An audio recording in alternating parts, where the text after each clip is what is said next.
even though we could, put some effort towards making the space better in terms of its privacy and its direction and things, do you think it's generally a net good despite these flaws? Yeah, and I think this is the It's sort of like a probably pragmatic approach, you know? yeah, and I think this is really one of the hardest questions for crypto people to answer. And the reason why I kind of like these questions, this is probably the teacher in me, but like asking simple things like what is Ethereum, or like is crypto a net positive, right? Like that question is like extremely difficult to I mean, my what I often find with it is that actually my first reaction is probably no, and then I begin sort of retroactively justifying it in my head, sort of like, so I don't know whether it's just like I'm so psychologically invested so when I'm tangling with the Bitcoin maximalists, I often throw that at them, that like they'll ask a question, say about should Bitcoin be X, Y, and Z, and I'll just say, well, I'm so psychologically invested in Bitcoin that I believe therefore I believe we should stick with it, kind of thing. So there's a sunk loss fallacy situation. So my retroactive justification, so where somebody would like where I'd really try to defend it, is the first thing I think is crucial in trying to explain why it's at least worth people's attention. So even if you don't want to be involved in it, I think it's important for people to understand it, so that people learn about like, let's say, where crypto came from, why it exists, all those different things. And the reason for this is that I see crypto as essentially a symptom.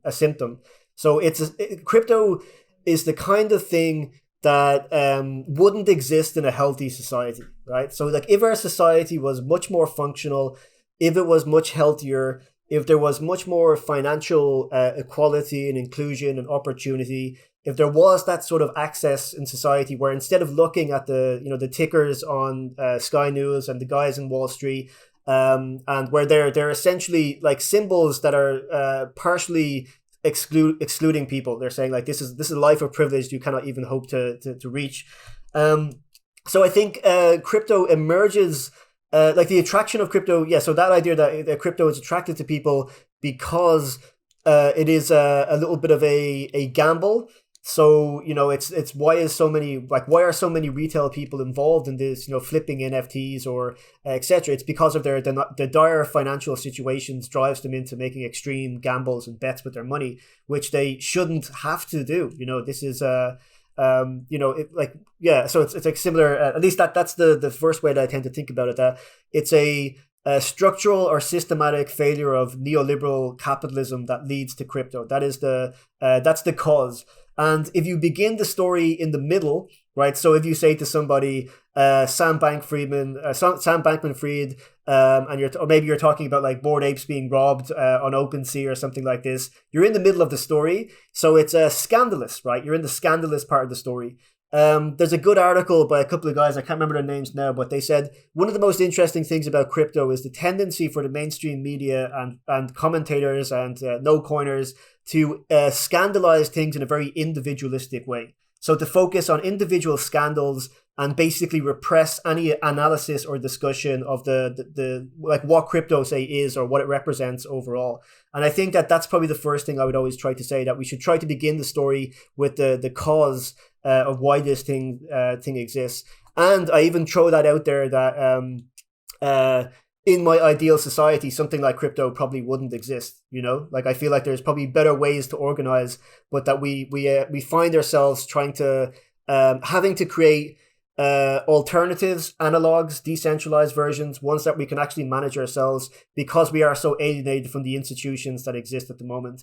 And I think especially in a world where, and here's where things can get very tricky, is that right adjacent to all of this is a rise in, say, alt-right populism, which is sort of if you're not getting into, say, stuff like crypto and you're looking for an outlet, you're probably involved in things like that, right? So if you're not, like, say, on the left or something, then like that's sort of another direction. So we have all these outbursts of basically mistrust in information, in institutions, and in society. So so that's usually where I begin. I call all the scandals. I wrote an article a few years ago for CoinDesk called the trash mo. So the red top media stories, all the stories that make their way out to the mainstream sort of media, the Sun, the Mirror, all that kind of thing. If you can get past that, then you can discover the community. So the next part, I would say, is that idea that what a lot of people are seeking is community. It's a sense of belonging and being involved in something authentically, genuinely, and where they are in control of it, right? So you're in the current configuration of society. How do things work? You've got your home life, which is already intruded upon constantly by different pressures. You've got your work life, right? So you've got your your sanctions, things that you're supposed to do each week.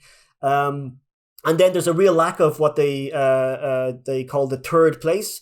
So I don't know if you've ever heard this idea before. The third place, most societies used to have something like this where instead of being at home, instead of being at work, you could go and hang out somewhere. And this was the third place where you met people who weren't part of like your stresses, So it was a place that maybe like a good example that still exists today would be people who are interested in football and go travel to matches. That's like a third place. Maybe experience. a social clubs, things like that. Yeah, social clubs, but like they do exist, of course, right? There's people who go to book clubs, whatever, but it's not really so. It's less and less common, right? There's a lot of people who, for some reason, just feel that they like that. That actually kind of going out there and involving themselves in society just seems to be more and more difficult for people. Whether that's related to like more anxiety and malaise and in general that you see everywhere, sort of pervasive. And so into that mix, I do think then, that crypto, especially its online nature, is very attractive to people because you can sort of jump in. You can decide to basically back something randomly, right? So you get on, all of a sudden you're a moderator in a Discord for an NFT project and you have friends on, you're doing like community calls and all those kind of things. So the ownership of your time and activity, being able to direct things, multi-sigs, all those things which seem like a generic technical, almost incidental pieces of technology, I think are very important. The sense that you could just start a DAO, and if you've ever done this before, there's a really fun, like a really interesting thing of, on the internet, suddenly you're sending ETH to a smart contract and there's 4 or 5 of you. You don't know anything about each other, but you're managing like your little community treasury, which might be very small, but it is a sense of like you did it yourself. It wasn't from your work and it wasn't from your sort of home life. So I think that's crucial. And I think the other part of it, another reason why I think that's not necessarily saying that that's my justification of it, but again, just fitting into the idea of why I think it's worthy of analysis.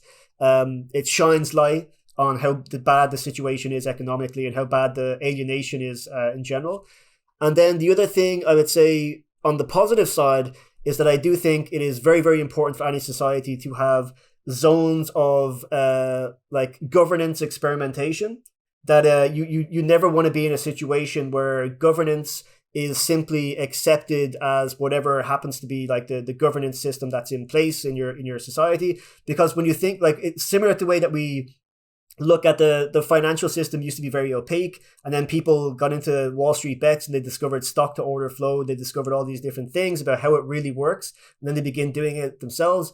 I think what we're seeing with the governance side of it is also an example of that, and I think that's where we might see some of the positive direction over the next few years, is that people are beginning to get a sense of what actually it does it mean to be governing. What does experimental liberalism look like? What does it mean when you're instead of being a passive observer of governance, you're suddenly seeing like the temptations and how things might get skewed and how people might try to game the system in DeFi, for example. So I think that's a crucial thing. I think that's like a consciousness raising example.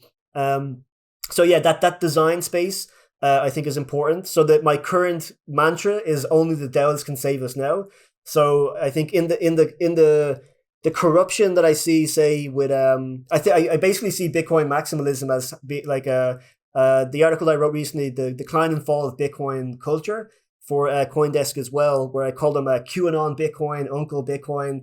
So the Bitcoiners have become more or less sort of like your conspiracy theorist loving, Joseph Lubin and Vitalik are secretly controlling Ethereum and stuff like that. And they've become very right populist, unfortunately. So I see that as a bit of a lost cause. I see decentralized finance as a little bit of a lost cause. I think there's despite the fact that you've got this beautiful idea of permissionless finance, there seems to be something in that space which I don't know, whatever, like, I think the way it is now is just like dysfunctional, and there needs to be some new primitive that comes in and like reimagines it. So I can't even think about what that is. But for now, I'm sort of like, okay, maybe that's not the best direction. But in DAOs, where there is at least the possibility of organizing without the constant financialization of everything, that presents the opportunity for reimagining sort of like governance, which I think then could feed back in to say like DeFi, and could feed back into NFTs. Once people begin feeling once there's like a lot of accumulated know-how and knowledge for governing in a way which is fair and discourages the sort of like the rules, the scam, the quick buck. I think that's sort of our only hope. So I do still have faith that we will invent ourselves into something better.